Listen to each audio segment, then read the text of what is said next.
What's the Bible all about?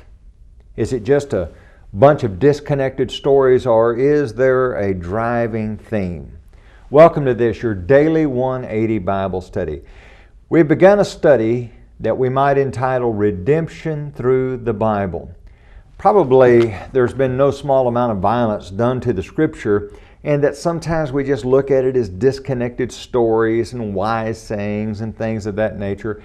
And we really miss the great, beautiful point that it is one beautiful story about God's love for mankind and redeeming mankind through His Son, Jesus. And when we think about this great theme, one of the things that we come across is the fact that God has always had a testing period for man. We read about that all the way back in Genesis chapter 2.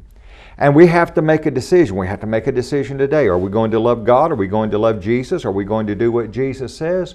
Or are we going to go our own way? All the way back in Genesis chapter 2, God placed man in the garden. He said, you can eat of every tree of the garden except for the tree of the knowledge of good and evil. In verse number 17, He says, but of the tree of the knowledge of good and evil you shall not eat, for in the day that you eat of it, you shall surely die. Why did God do that? If God didn't want him to eat of it, why didn't he just keep it out of the garden? Or he was going to have it in the garden, why not put an electric fence around it? Why in the world would God put something there that would allow man to be separated from God?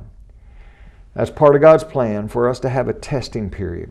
And why in the world would God have such a thing? Well, I want you to listen to Deuteronomy chapter 13. There, in Deuteronomy chapter 13, God lists the fact that there's various people who are going to try to pull you away. And I want you to listen to verse number 3.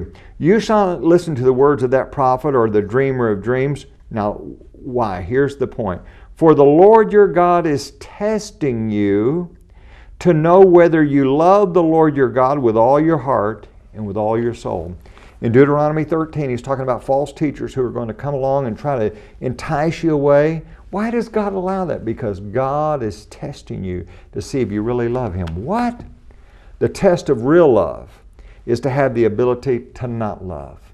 The test of real allegiance is to have the freedom to leave. God gives us that freedom so that we can truly love Him. Join us again tomorrow.